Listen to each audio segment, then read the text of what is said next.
3장 1절에서부터 13절까지 함께 봉독을 했습니다. 자, 베드로전서에 보면은 서두 여러분들의 말씀을 잘 듣고 보면은 그러나 너희는 택하신 족속이요 왕 같은 제사장들이요. 민수기 3장에서 보면은 아론의 자손들, 아론이 낳은 자녀들을 택하여서 제사장으로 삼고 또 레위인들을 불러가지고 제사장들 일을 돕게 만들고 그런 과정이 오늘 지금 현재 이 시대에는 여러분들 한 사람 한 사람이 왕 같은 제사장들이란 말씀입니다. 거룩한 나라라고 그러는 거예요. 한 나라. 그리고 그가 소유된 백성이란 말씀입니다. 그러니까 하나님이 완벽하게 소유한 백성이에요. 이런 사람을 구원받았다라고 이런 사람들을 하나님의 사람이라고 그렇게 인친 거예요. 이는 너희를 어두운 데서 불러내어 그의 기이한 빛에 들어가게 하신 이에 아름다운 덕을 선포하게 하려고. 그러니까 다시 말하면 예수님이 우리를 어떻게 구원하셨는가에 대해서 모든 사람들에게 선포하게 하려고. 그렇죠. 나는 예수 그리스도께서 십자가에 달려 죽을 때 나도 거기에 함께 죽었다. 요걸 마음 깊숙이에서 항상 이것을 선포해야 됩니다. 주님, 내 죄짐을 지고 십자가에 달릴 때 내가 거기에 죽었지 않습니까? 주님은 장사한 지 사흘 만에 부활하신 그분이 죽은 내 몸에 다시 들어오셔서 살고 계시지 않습니까? 이걸 선포하게 하시려고 우리를 제사장으로 삼고 이제 지금 살게 하시는 거예요. 그래서 우리가 한 해 한 해뿐만이 아니라 하루하루 살아나가는 이 자체가 하나님의 은혜예요. 그분이 살게 하심으로 사는 거예요. 그분이 뭔가 뜻을 이루게 하기 위해서 지금 이제 우리가 지금 육체 가운데 살고 있는 거예요. 그 예수님이.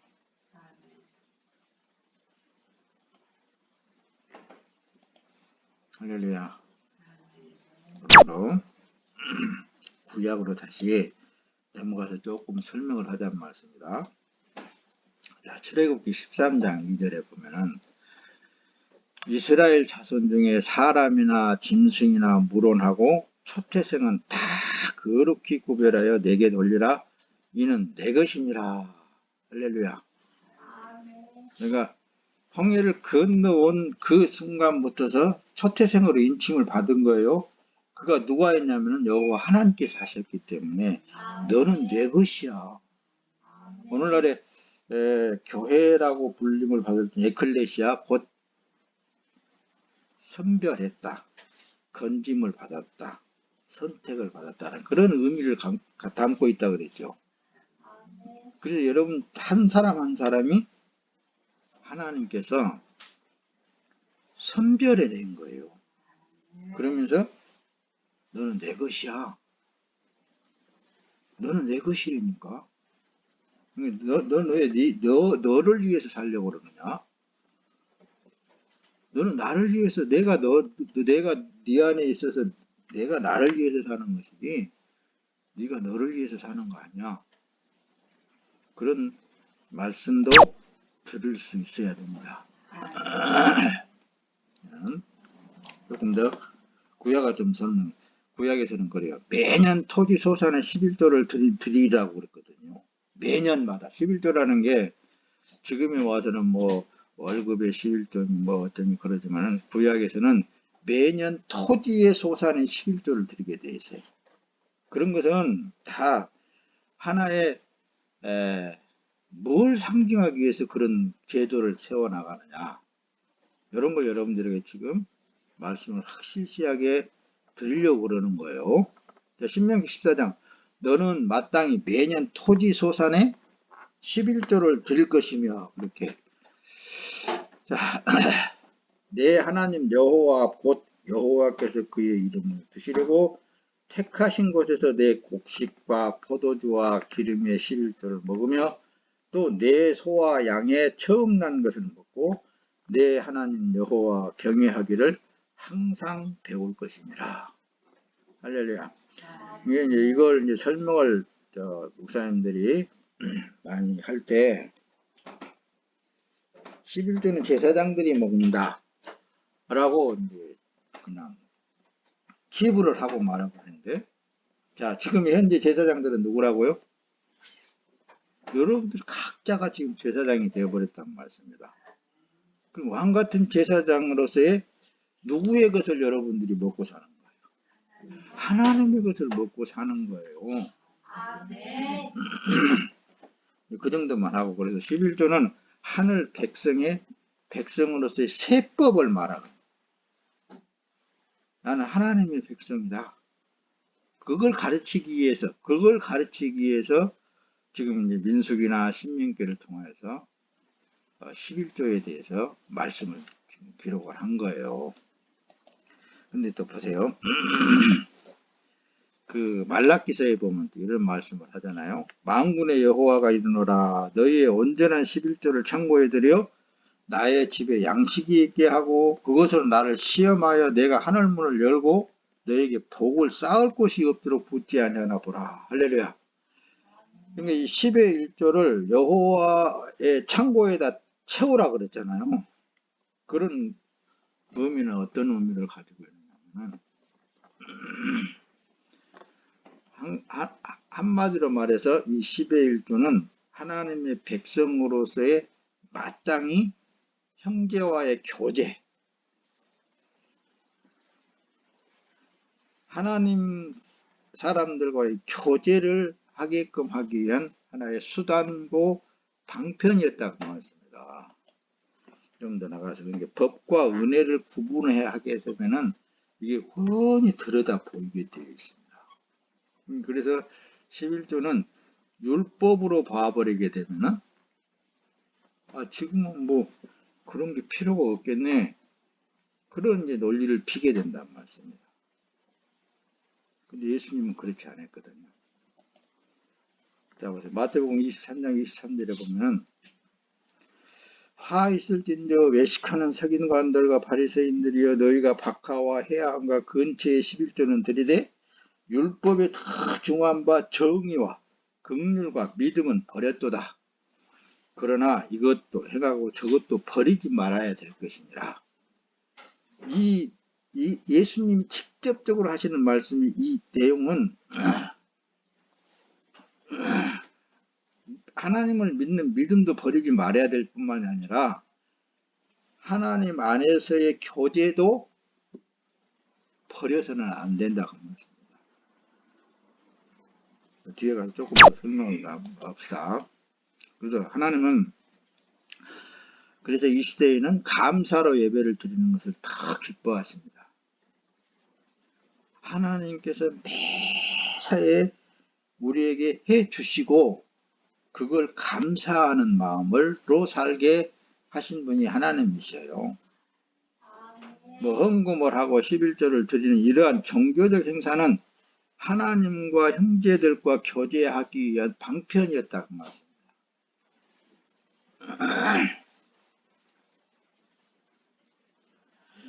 옛날부터서 어떤 물질관을 통해서 형제들과 교제하게 하기 위한, 하나님 앞에 더 나와서 감사하게 하기 위한 하나의 수단이고 방편이지, 하나님이 뭐가 없어서 달라고 그러겠어요. 아니에요. 하나님은 뭐가 다 해주시고 하나님 앞에 감사하게 하기 위해서 우리한테 은혜, 그걸 이제 하나님의 은혜라고 하는 것입니다. 자, 보세요. 그때 선지자들을 통해서 있잖아요. 뭘 말씀하냐면은, 나는 인애를 원하고, 인애라는 게 사랑을 원하고 제사를 원치 않냐면 번제보다도 하나님을 아는 것을 원하노라. 호세아 선지자를 통해서 하나님께서 직접적으로 말씀하시는 거죠. 나는 사랑을 원하고 너희가 진짜 나를 사랑해. 사랑하는 마음. 어떤 마음으로 사랑해? 어떤 마음이 있어야 사랑? 하나님의 은혜를 알아야지. 그래서 제사를 원치 않냐고 번제보다 하나님을 아는 것을 원한다. 이렇게 말씀을 하시는 거예요. 하나님을 알면 알수록 하나님 감사합니다. 이게 나오겠잖아요. 그걸 바라고 하나님께서는 말라기에서 말했듯이 그냥 그렇게만 하면 넘치도록 채워주신다는 거예요. 더. 그러니까 하면 할수록 더 채워주신다라는 하나님의 말씀이 말라기 선지자를 통해서 내 창고에 채워라. 그러면 내가 쌓을 곳이 없도록 부어주겠다. 이 말씀을 기록한 것입니다.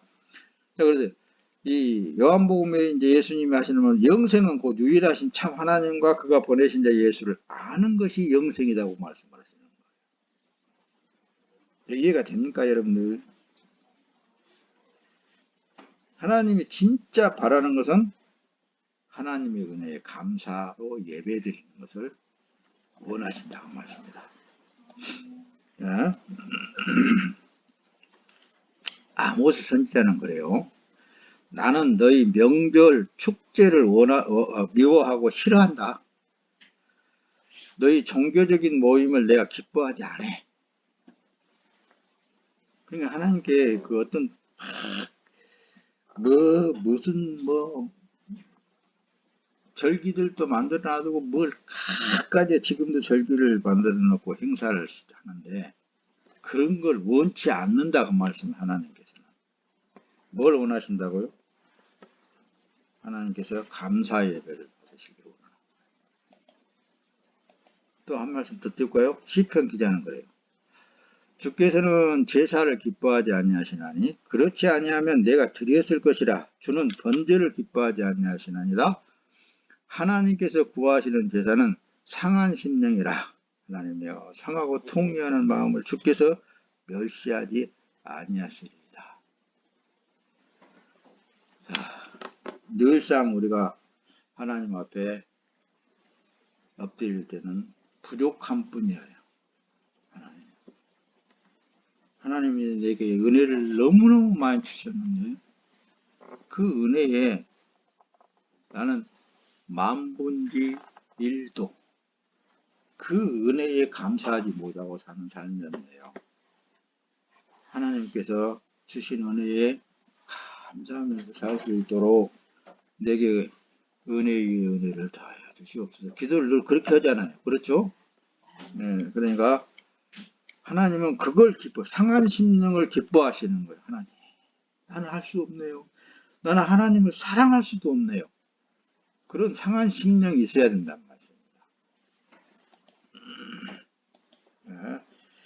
네. 요한 1서에 보면 그렇습니다. 이 시대에 하나님의 자녀들에게 누구든지 그리스도 안에 거하는 사람은 죄를 짓지 않는다.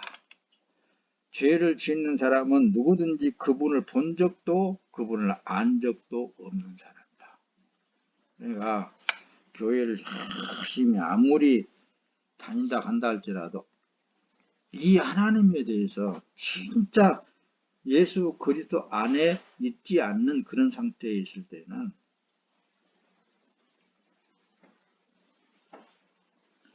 진짜 하나님을 율법적으로 알게 돼요. 뭔가가 자기 마음에 안 드는 것이 자기 앞에 주어지게 되면은 내가 뭘 잘못했는가 이것부터 생각이 돼요. 근데 늘상 말씀을 통해서 여러분들에게 말씀을 전달했듯이 하나님은 자기와 함께 거하시기를 원하십니다. 그 믿음을 원하십니다. 다른 거 없어요. 그래서 사랑 그 자체이기 때문에 모든 일이 다 의가 되는 거예요. 자, 이제 이 말씀 조금만 설명하고 이제 뒤로 넘어가서 이제 오늘 본문 내용에 그 첫 것과 11조에 대한 차이점에 대해서 여러분들이 함께 은혜를 나누려고 그러는 거예요. 자, 사랑 그 자체이기 때문에 여러분들의 삶이 모두가 다 의가 된다라는 말씀을 여기다 띄웠습니다. 보세요. 왜 그러느냐 하면은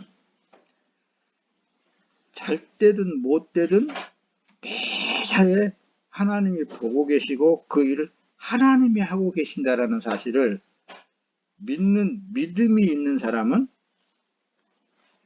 모두가 다 하나님의 은혜로 생각합니다. 자기의 욕구가 채워지지 아니할 때 문제는 발생이 되어지는 거예요. 자기의 어떤 욕구를 통해서 하나님 앞에 불만을 토하게 된다는 말씀입니다.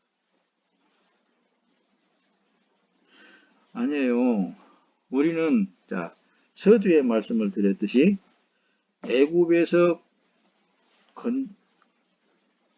이제 모세를 통해서 홍해를 통해서 이제 건져냈단 말씀입니다. 그것이 오늘 이 시대의 우리의 삶은 세상을 버렸다. 애국을 버렸다. 나는 구분되어져서 예수를 따라가는 사람이다. 모세를 따라가는 사람이다. 하늘나라를 향하여서 가는 사람으로 바뀌었다. 여기 확실시 되어야 된다는 말씀입니다. 그러면은 예수님이 광야로 몰고 가잖아요. 광야로 몰고 갈 때에서 그것도 하나님이 일하시는 것을 백성들에게 알게 하시려고 많은 기적과 표적을 보여주시는 거예요. 홍해를 통해서만 보여주는 게 아니라 물 한 방울 나지도 않는 그런 곳에, 먹을 것이 없는 그런 곳에 인도해 놔두고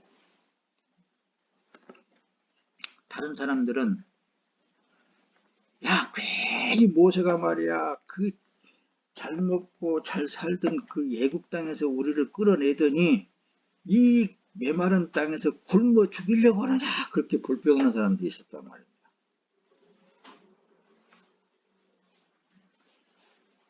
물이 없으니까 우리를 인자서 물도 못 마시게 하고 목말라 죽게 만드느냐, 이렇게 불평하는 사람들이 있었단 말이에요. 그때마다 하나님은 하늘에서 만나를 내리시고 반석에서 샘물이 솟아나게 만들고 이런 표적과 기사를 행하시면서 하나님의 은혜로 이끌어가고 있다는 사실을 알게 하시려고. 자, 오늘도 지금 이제 우리의 삶에 2023년도의 삶 첫날을 맞이해서 이 말씀을 지금 하나님께 주시느냐 하면은 지나온 일들은 다 잊어버려도 상관없습니다. 오늘 이 순간 우리가 이 땅에서 생존하에 있다라는 이 하나의 사건만도 하나님 앞에 감사의 조건이 될 수 있고 하나님의 은혜에 감사할 수 있습니다. 그래요, 안 그래요? 너무너무 큰 일이다 그 말씀입니다. 왜? 하나님의 자녀라고 인침을 받을 뿐만 아니라 하나님의 간섭 속에서 하나님 안에서 있다라는 이 사실이 너무 큰 거잖아요. 너무 큰 거란 말씀입니다. 앞으로의 어떤 역사가 일어날지 우리는 모르거든요. 그러니까 여러분들은 지금 이제 예수 그리스도 안에 하나님 자체 안에 들어가 있는 삶이라는 것을 확실히 깨닫고 본문의 내용에서 첫 것과 11조의 차이점에 대해서 말씀을 드리려고 하는 거예요. 그래서 먼저 항상 목사님은 그러죠. 답을 먼저 말해버린다고. 자, 보세요. 11조는 형제들과 교제의 법이에요. 감사하는 것도, 감사의 예물 드리는 것도. 그래서 예수 그리스도 안에서 하나님의 백성의 교제란 말씀이에요. 서로의 교제. 그래서 이삭이한테 늘 그런 거예요. 너는 10의 3조를 하나님께 드려야 된다. 그 10의 3조는 뭐예요? 지금은 이제 10의 1조는 교회를 운영해야 되기 때문에 그걸 활용해야 되고, 너를 낳아주신 부모님이 있고, 또 너를 이제 또 하나님의 선물로 준 처가가 있으면 처갓집이 있으니까 처갓집에도 10의 1조를 해라. 그 원인은 그 어떤 물질이 사람과 사람의 교제를 의미한다는 말씀입니다. 그게 물질 없이 교제가 되겠어요? 모든 삶에 있어서는 그게 물질이 첫째예요. 친구 간의 교제도 물질이 첫째예요. 많이 베풀면 베풀수록 내 사람들도 많아지고, 그래서 말라기에 바로 그 말씀을, 그런 물질관을 많이 흩으면 흩을수록 도리어 더 자기의 저기로 많이 모아둔다고 말씀입니다.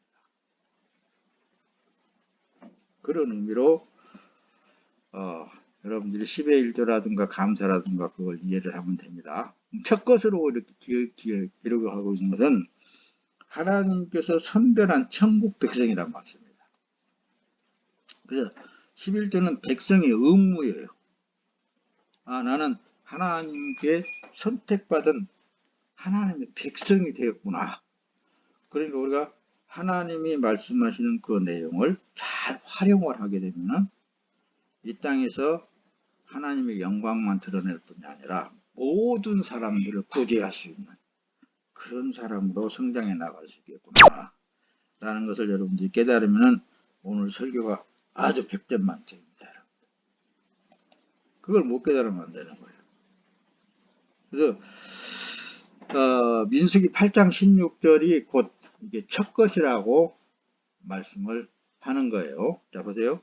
그들은 이스라엘 자손 중에서 내게 온전히 드린 바 된다라. 이스라엘 자손 중에 1절 초태생 곧 모든 처음 난 자의 대신으로 내가 그들을 취하였다고 그랬습니다. 누가 취하였다고요? 하나님이 취하신 거예요. 내가 하나님 앞에 드린 것이 아니라 하나님이 취하여서 너는 내 것이라고 확 인쳐버린 거예요. 이 하나의 사건만을 생각을 해도 목사님 같은 경우 너무너무 어쩌면 나 같은 것을 다른 사람보다도 되게 못나고 되게 성질도 더럽고 그런데 어쩌면 하나님이 그렇게 나에게 복을 주셨을까. 그래서 나는 평생 내 몸을 하나님 앞에 드리고 살아요. 평생. 맨날 안 아파.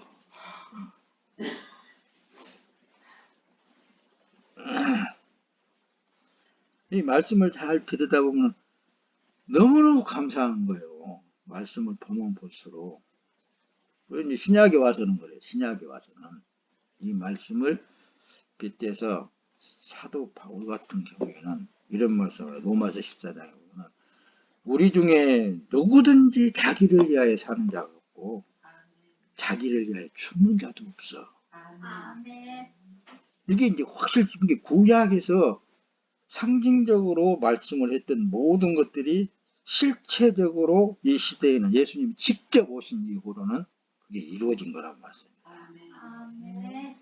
그래서 바로 로마서의 그 말씀은 우리 중에 온전히 하나님 앞에 드린 바 된 나는 주의 것이야. 나는 주님께서 그 십자가에서 흘린 피 값을 치르고 주님이 나를 소유했어. 나는 주님께 드려진 거야.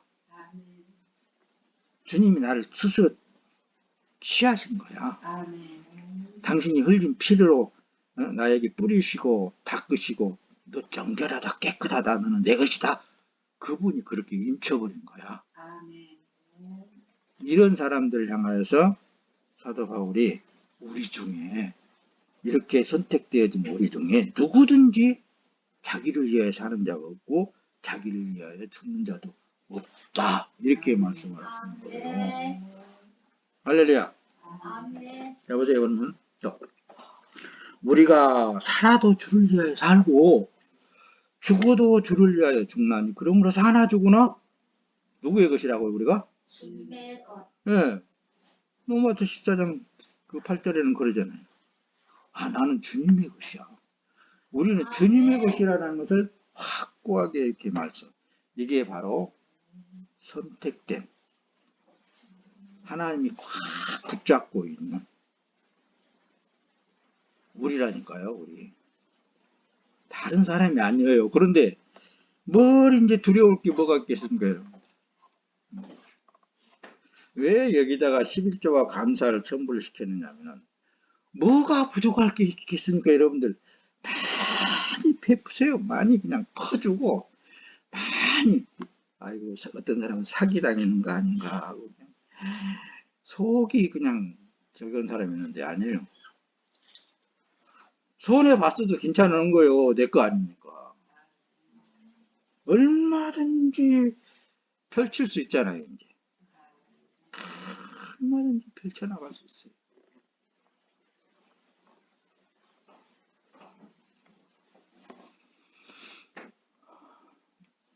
그 목사님 모교회를 목사님이 건축할 때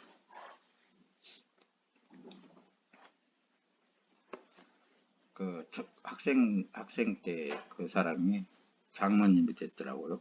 장로님이 돼서 과거에 있던 그 목사님이 지었던 교회는 싹 헐어버리고 다시 새롭게 싹 멋지게 지어놨어. 사진만 봤는데 사진만 보내줘가지고 야 후배 자기 형이 목사님 후배인데 그 후배 동생이 장로님인데 자랑 삼아서 나한테 교회 지은 것을 사진을 보내면서 목사님 우리 교회 이렇게 새롭게 지었습니다 라고 사진을 보냈더라고요. 그걸 보고는 와 진짜 감사하다. 과거의 것을 다 흘려버렸지만은 이제 새 것으로 네가 그렇게 건축을 했구나. 아멘. 뭘 말씀하려고 해? 우리가 살아도 주를 위하여 살고 죽어도 주를 위하여 죽는 삶. 사나 죽으나 주님의 것으로서의 사는 삶. 그래도 하나님 앞에 그런 걸 하면서 사는 삶이 얼마나 보람되고 좋겠습니까? 그런 걸 놓고 기도하면서 하나님 앞에 구하는 여러분들이 되시기를 예수님의 이름으로 축원합니다. 자, 조금만 더 말씀을 하고 마칠까요? 자, 그렇다면 보세요. 처음 사람이 예수 십자가에 죽고 예수로 다시 산 사람은 하나님께 무엇을 하는 것이 아니고 삶 그 자체를 드려진 삶이잖아요. 그렇죠? 그러니까 얼마든지 주 예수 그리스도 안에서 세계를 다 품안을 수 있는 그런 마음이 돼야 되겠잖아요. 천지 만물을 창조하신 예수님 품 안에서 사는 삶이니까. 그러니까 우리가 뭘 해드린다라는 것이 아니고 그 삶 자체가 어때요? 예수님의 뜻을 이루어 나가는 삶이고 하나님 아버지께 영광스러운 삶이 오늘 우리의 삶이라 그렇다고 말씀입니다. 할렐루야. 자, 그래서 요한복음 6장 57절에 살아계신 아버지께서 나를 보내셨고 내가 아버지로 인해서 사는 것처럼 나를 먹는 사람은 나로 인하여서 산다라고 예수님이 그렇게 말씀하신 거예요. 예수님으로 인해서 사는 삶인데 뭐가 부족할 것이 있으며 뭐가 두려울 게 있겠으며 뭘 못할 일이 있겠습니까? 이 나를 통해서 예수님이 하시고자 한다면 능치 못함이 없습니다. 그런 믿음으로 한 해를 살기를 예수님의 이름으로 축원합니다. 오늘도 하나님께서 주신 그 은혜, 예수를 품 안아서 사는 그 삶, 예수와 함께 동행하는 그런 삶으로 연이어지기를 예수님의 이름으로 축원합니다. 자, 이 그림은 지금 이제 모세를 통해서 홍해를 가르는 그런 과정입니다. 근데 홍해를 건너다라는 의미는 그리고 이제 13절 2절에 처음 것은 하나님의 것이다라는 의미예요. 예. 처음 것은 첫 것은 그러니까 첫 것은 다 하나님의 것이다라는 의미예요. 우리는 첫 것을 구분할 수 없겠잖아요. 그렇죠? 첫 열매를 어떻게 구분할 수 있겠어요? 어떤 것이 처음 열리고 처음 익었는지 어떻게 알겠어요? 하나님이 선택한, 하나님이 불러냄을 받은 그것이 처음 것이고 첫 것이라니까요. 민수기에 보면 그러죠. 8장 그들은 이스라엘 자손 중에서 내게 온전히 드림받은 자라 그랬잖아요. 이스라엘 자손 중 1절 초태생 곧 모든 처음 난 자의 대신으로 내가 그들을 취하였다고 그랬잖아요. 이스라엘 자손 중에 처음 난 것은 하나님이든 아니든 사람이든 짐승이든 다 내게 속하였으면 내가 애굽 땅에서 그 모든 처음 난 자를 치던 날에 내가 그들을 내게 구별하였습니다. 애굽 땅에서 처음에 홍해를 건너서 이렇게 온 그들을 다 하나님께서 선택한 민족들이었다 그 말씀입니다. 할렐루야. 그래서 애굽에서 장자를 죽이는 과정에서 양의 피, 예수의 피를 바른 자들은 구원하신 하나님 백성을 첫 것이라고 말씀하셨다. 할렐루야. 바로가 자기 첫 아들을 죽었을 때 비로소 이스라엘 민족들을 내보냈잖아요. 그것은 왜 애굽에서 거주하는 첫 것들을 다 하나님께서 죽이는 과정 속에 양의 피를 문설주에다 바르게 만들었잖아요. 그런 그 의미는 어떤 의미라고 오늘날에 십자가에 흘리신 예수님의 피를 우리에게 뿌리시고 발랐다는 말씀입니다. 그런 의미를 구약시대에 그렇게 상징적으로 우리에게 기록한 거예요.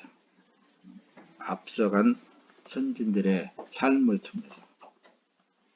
그러면 나는 이 시대에 태어났다는 그 자체만 해도 너무너무 감사하더라고요. 그 당대에는 모세를 통해서 하나님이 말씀하신 내용들을 어떻게 다 지키면서 생활했겠어요. 참 고달팠겠어요. 너무너무 힘들었겠어. 근데 예수님이 오신 이후에는 그분이 그 모든 것들을 싹 다 이루어 버렸잖아요. 당신의 몸으로. 그리고는 지금 뭐예요? 그 예수 그리스도 안에 들어가기만 하면은 망고땡이 한마디로 뭐든지 펼쳐나갈 수 있는 그런 삶으로 우리에게 주셨단 말씀입니다. 이게 새해에 받는 축복입니다. 할렐루야. 말씀을 마쳐 나갑니다. 여러분, 이 첫 열매가 어떤 것이요? 모르겠잖아요. 그런데 예수님만 첫 것이고 예수님께 붙어 있는 우리는 첫 열매란 말씀입니다. 예수께서 붙어 있는 우리가 처음 열매라니까 첫 것이요. 여기 보세요. 예수님이 요한복음 15장에 나는 포도나무요 우리 아버지는 농부시라. 그러면서 너희는 가지다 그러잖아요. 가지가 포도나무에 붙어 있지 않고는 밖에 버려져 말라진데 내게 붙어만 있으면 많은 열매를 맺는다. 이렇게 말씀하시잖아요. 그렇죠? 그러니까 우리가 예수님께 붙어 있는 삶은 가지의 삶인 거예요. 얼마든지 많은 열매를 맺힐 수 있는 그런 삶이란 말입니다. 할렐루야. 이 길은 그래서 믿음으로만 갈 수 있는 길이다. 믿음이 없이는 못 가는 길이에요. 두려워서 못 가. 믿음이 없이는 어떻게 그 삶을 살 수 있겠어요? 믿음이 없이 어떻게 이 세상을 등지고 살 수 있겠어요? 믿음이 없이 어떻게 이 위험한 홍해의 길을 갈 수 있겠느냐? 아멘. 못 가요. 예수님만 바라보고 가야 갈 수 있는 길이에요.